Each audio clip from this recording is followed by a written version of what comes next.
Bismillahirrahmanirrahim. Assalamualaikum warahmatullahi wabarakatuh.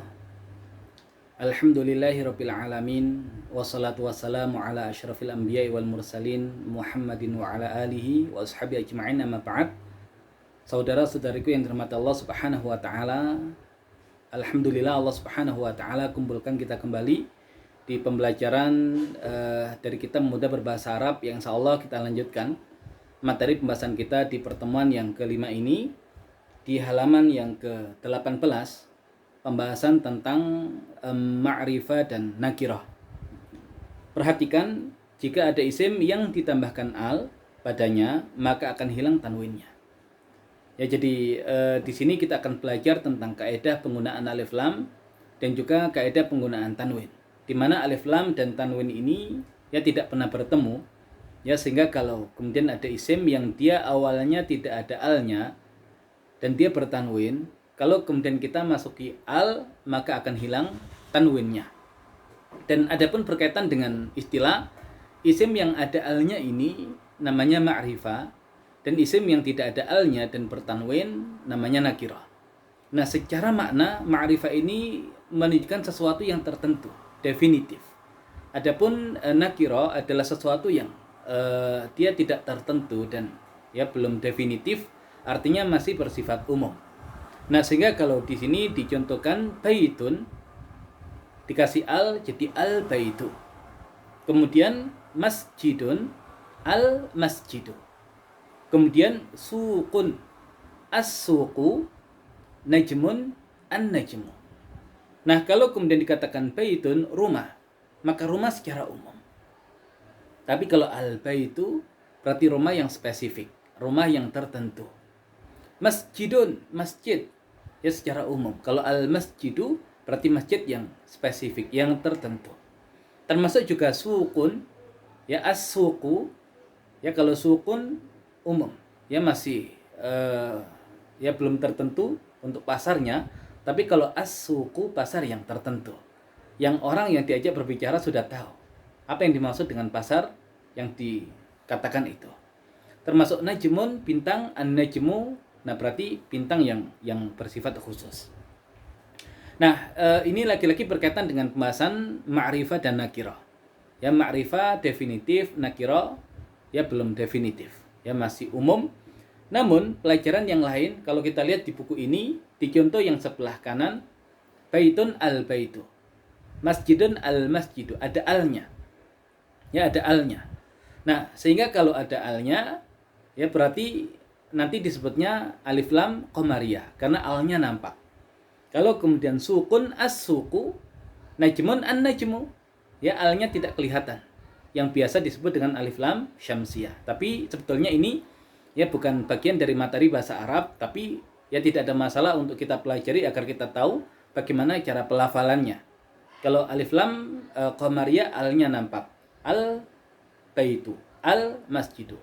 Kalau alif lam syamsiyah dia tidak nampak, as-suku an-najmu, ya di mana baik alif lam qamariyah atau alif lam syamsiyah, nah masing-masing ada 14 huruf.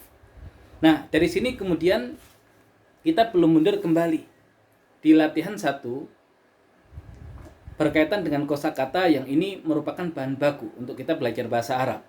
Ya, dulu kita jelaskan baitun rumah, hujratun kamar, matbahun dapur, hammamun kamar mandi, madrasatun sekolahan, masjidun masjid, bustanun kebun, maktabun kantor, suqun pasar. Dan kalau kemudian semuanya diberikan al, baitun jadi al baitu.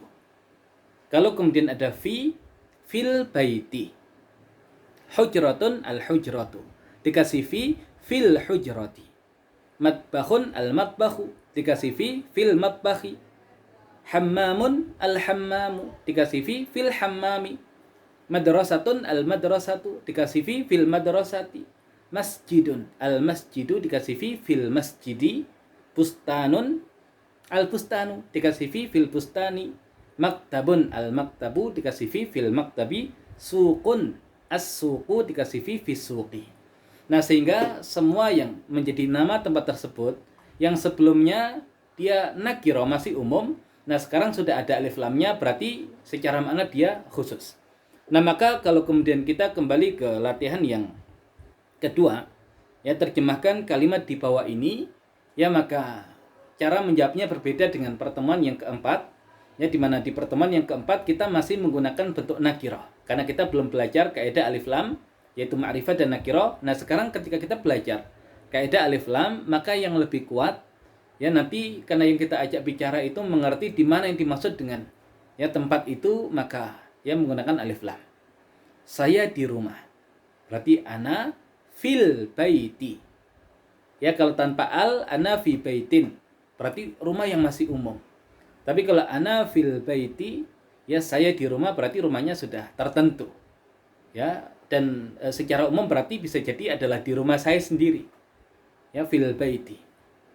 Mereka dua perempuan di dapur. Huma fi matbakhin. Di dapur siapa? Wallahu a'lam. Ya, tapi kalau kemudian dikasih alif lam, huma fil matbakhi. Seakan ya dapur itu ya dapur yang ada di rumah mereka. Kamu perempuan di sekolah. Anti fi madrasatin. Di sekolah siapa? Wallahu a'lam. Ya masih umum. Tapi kalau anti fil madrasati, ya bisa jadi adalah ya memang sekolah dia, sudah definitif. Makanya ada alnya. Dia laki-laki di kantor dan dia perempuan di dapur. Huwa fil maktabi wa hiya fil matbakhi. Nah, huwa fil maktabi di kantor siapa? Ya di kantor dia. Kalau fil maktabin masih umum, kantor siapapun. Kalau fil maktabi ya berarti kantor dia.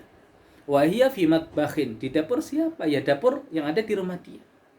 Kemudian kalian dua laki-laki di kebun, antuma fil bustani. Ya sudah jelas kebunnya siapa. Ya fil bustani ada alnya dan tidak boleh ditanwin. Saya di kamar mandi dan kamu laki-laki di pasar. Ana fil hammami. Ya kamar mandi berarti bisa jadi kamar mandi ada di rumah saya. Ada alnya. Dan kamu laki-laki di pasar, wa anta fis suqi. Ya berarti pasar di mana dia berjualan di pasar itu. Ya sudah mafhum gitu ya, maka ada alnya. Mereka tiga perempuan di pasar dan kita di sekolah. Hunna fis suqi wa nahnu fil madrasati. Ya dikasih al. Kemudian saya di kamar dan mereka tiga laki-laki di masjid. Ana fil hujrati. Ya di kamar saya ada alnya. Ana fil hujrati wa hum fil masjidi. Ya dan mereka di masjid. Kalian tiga laki-laki di kantor, antum fil maktabi, dan kalian tiga perempuan di kebun. Wa antunna fil bustani. Kemudian saya dan kamu perempuan di rumah. Ana wa anti fil baiti.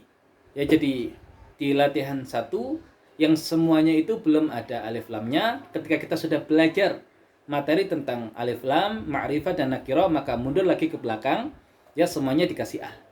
Nah, kalau kemudian sebelumnya ada isim yang didahului oleh fi menjadi majrur, ya menjadi kasroh, tapi masih bertanwin, nanti kalau sudah ada alif lamnya, ya berarti tanwinnya hilang. Dan kemudian kalau sebelumnya kita sudah menerjemahkan di latihan 2, tapi masih menggunakan nakirah, nah kita terjemahkan ulang, tapi menggunakan yang ma'rifah, ya yang ma'rifah.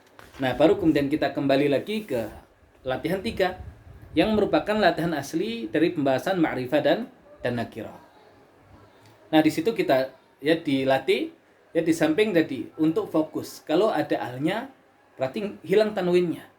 Ya juga nanti dalam masalah pelafalan ya harus fokus ini alif lamnya qamariyah atau alif lamnya syamsiyah. Kitabun jadi al kitabu. Thawbun menjadi ats-thawbu.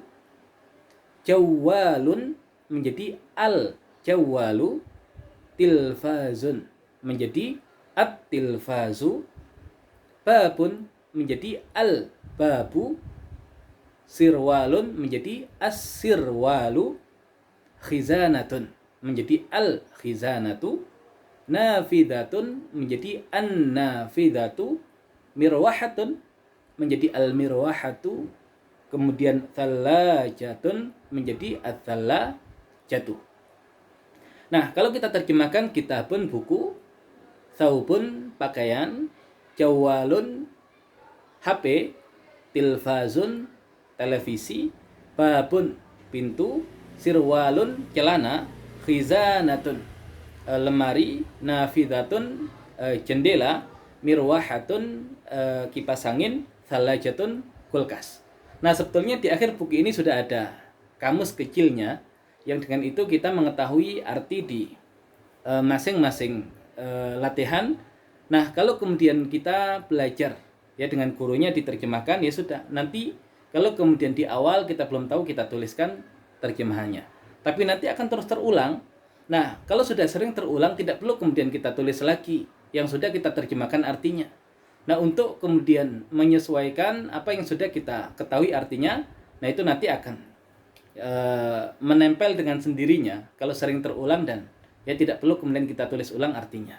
Dan sengaja memang untuk di buku ini nanti akan ya banyak terulang ya kosakata yang ada di awal. Nah, secara tidak langsung ya menjadikan kita hafal kosakata itu tanpa kemudian kita perlu menghafal secara khusus.